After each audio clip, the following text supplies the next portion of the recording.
my name is Sanobar Shariff. I'm a 5th-year general medicine student studying at the Yerevan Medical University in Armenia. It's already 5 years since I'm here. I already consider myself a citizen of Armenia, if you say.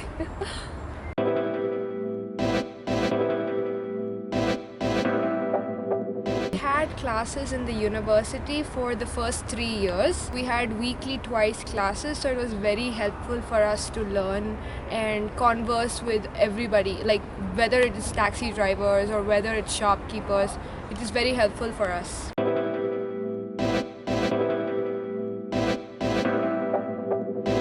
I think the language is not easy. First of all, the language is quite difficult. The thing is, different people in Armenia have different accents and different dialects. Even though it is one language, there are like about 20 dialects from different parts. Like Eastern Armenians speak Armenian in a whole different way than Western Armenians do. So I think my first challenge was the language barrier, and the second challenge was the culture shock. Like coming from India, we are used to very traditional mindsets and a whole different like community language, but in this case people in Armenia tended to be more open. They were more supportive, and it was not actually a challenge. It was pretty great. It was a cultural shock. Also regarding the food, I think that we are used to like more spicy, more conditioned food, but in Armenia we tend to have subtle flavors, and that was also another challenge to like adapt to the food.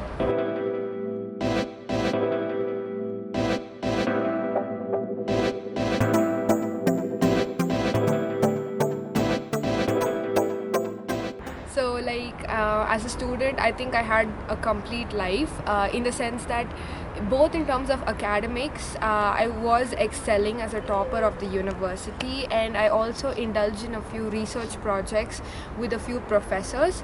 We also have another project called Co-Brain, which is funded by the European Union, and in this project we did a whole big study with 1,500 participants based on the COVID antibodies, like when the pandemic was going on. And at the same time we had a lot of fun. We used to go to parties. We even had like a couple of intercultural parties here at different universities, and we also planned a lot of trips in Yerevan and around Armenia, like everywhere. Like if you name the place, we would have been there already. We started with Shakatzor, we went to Yerevan, Dilijan, Gyumri. We went to like almost all the places, and I think in these 5 years there are only a couple of places left for us to visit. So I guess I had like a complete student life, and most of the nights we used to spend like studying and pulling an all-nighter before exams, but after the exam the all-nighter was spent at parties. So I guess we had like a balance of both lives.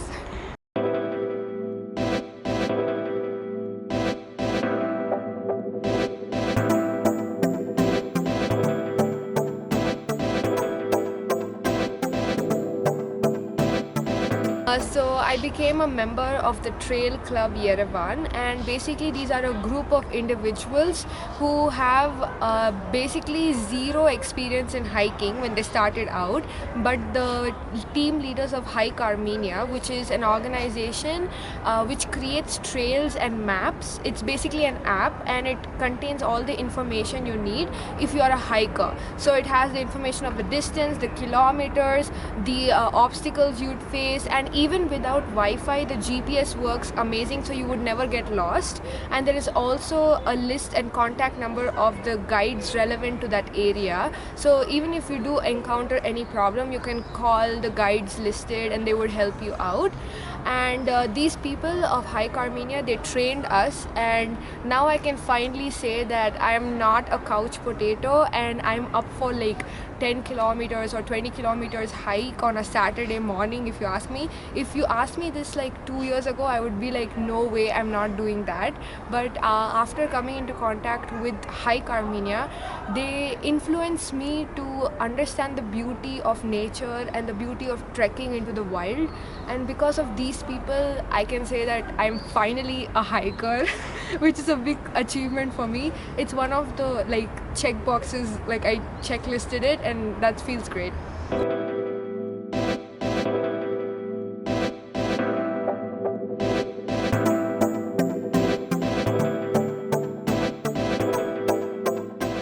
Actually, like every country, there are good and bad people. I've encountered a majority of positive experiences.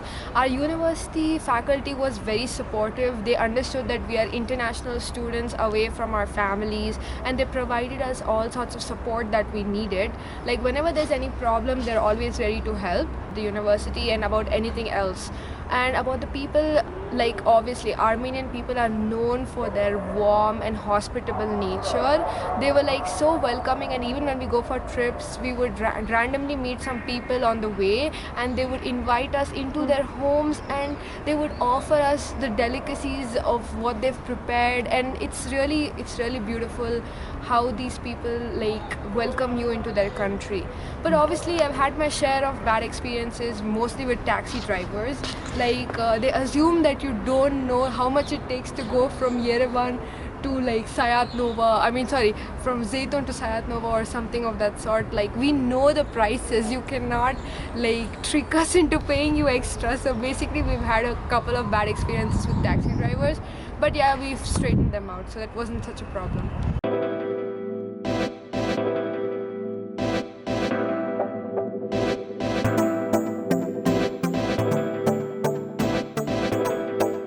So basically how it's for international students is that for the first year you have a place called International Students Hostel. It's basically a dormitory, and for the first year you will stay there. It's kind of compulsory, and I think it's good because for 1 year you stay there and you learn everything that you have to learn, the language, the apartment prices and whatever, and it works for you. And after a year, if you want, you can continue to stay there, or you can like find your own apartment. So I stayed in the in the international students dormitory for 3 years, but after 3 years I decided that I wanted to live on my own. Like before I was living with roommates. We had to live with 2 people, and the room was big enough. We had our kitchen, we had our bathroom facilities and everything, and if we wanted we could like order food, or we could cook by ourselves in the kitchen. And that is how most of my friends and I learned how to cook. Like before coming here, I did not even know how to make noodles, like the ready-made noodles packet, but now I can say that I can cook a couple of cuisines, like mostly Italian or even like Chinese food, so that's great. And after 3 years I moved out of that, and I found a place in Zaytun, and I'm living there alone.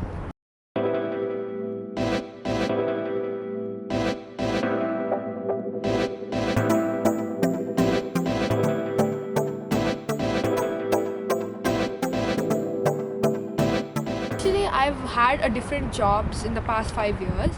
Initially, I was working with a pharmaceutical company based in USA, but they had a branch in Yerevan. And this head office basically gave us instructions. It was like mostly like a customer service oriented job where people who had a particular insurance, like we used to deal with their grievances.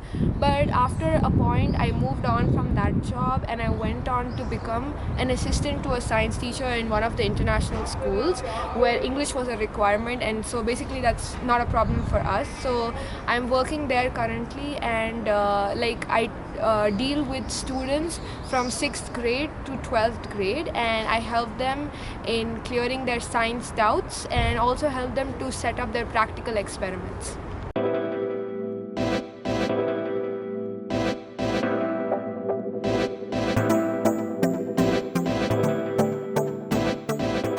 Actually, it's like a very, very difficult question for me to answer right now because I haven't decided anything. Like, if you ask me in first year what I wanted, I had a list how my life should be, and I could show you that list and I can be like, after 5 years I'll be here.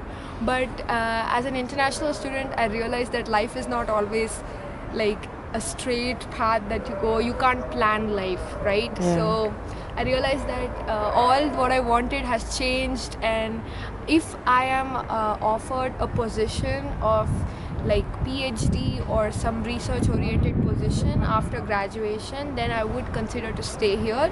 Otherwise, I would also like to explore other countries, and also I'm preparing for the entrance exams of the other countries as well as my home country. So I guess I'll see where life takes me after graduation. I'll keep you updated though.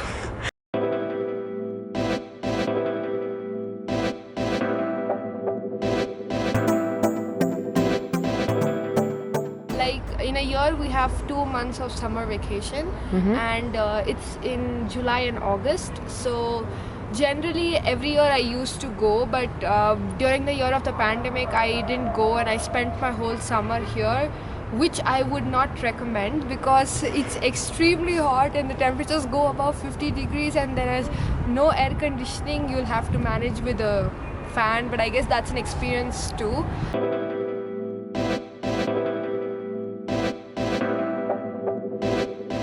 Actually, when I was doing my research as to which university I should apply to, I had shortlisted between the Czech University, the Georgian University TSMU, and YSMU. But the reason I chose YSMU was that I read the statistics of the women's safety index of the world, and Yerevan was number 3 in that list. So I was really pleasantly surprised, and I wanted to be somewhere where I could move around freely without being like paralyzed by fear, like which women face all over the world, like especially if they're alone. Especially as an independent student, I did not come here with any of my friends. I came here all by myself. So I guess I needed that factor of the safety to be checked, and secondly the prices are really compatible with my plan, and if I invest this much in my undergraduate study, I would still have much left for my postgraduate master's degree. So I planned it in this way and I chose this country. The university rankings are also high, and the international support for the students is great. That's why I chose this university. I'm from the south of India. It's a place called Chennai in the state of Tamil Nadu.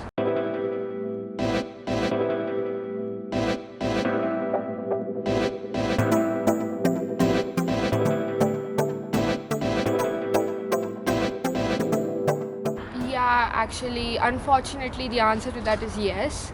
I do feel safer here because I can see that there's a policy where people don't bother anybody else if they are walking even at night 11 or 12 a.m. and it doesn't matter. Like there are girls walking and they have their freedom of choice of doing those things. But in India, I think that the situation is very different. You will not find women walking at night in the streets of India because I don't think that it's safe. Mostly because there's a percentage of alcoholics who are roaming the streets, or there's some kind of danger or some kind of unsafe factor which is associated. So I don't think that I would like ever walk around in India at night without company, like alone or with my other girlfriends. I don't think so.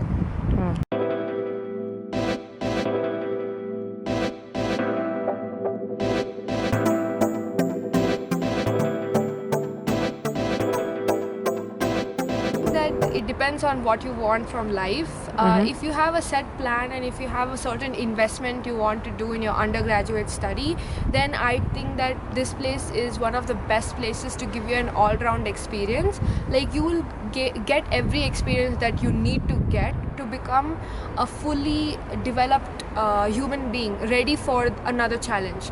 So I think that right now the research opportunities in terms of medicine is slowly increasing, and if you want to come, right now is a great time to come because there are a lot of opportunities. There are a lot of people, mentors coming from the international community, scientists who are coming here to mentor us.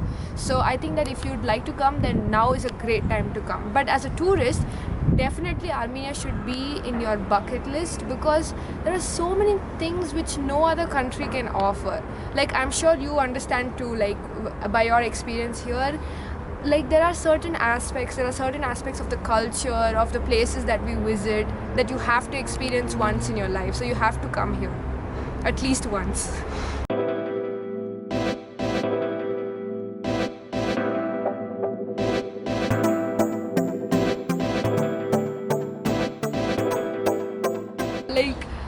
Since I came here, I've been a part of about 30 to 40 interviews, like especially TV interviews, radio interviews, and other documentaries. I don't know what people see in me to approach me, but I'm very grateful for this opportunity to share my story, to be a part of your story. So thank you so much for that opportunity.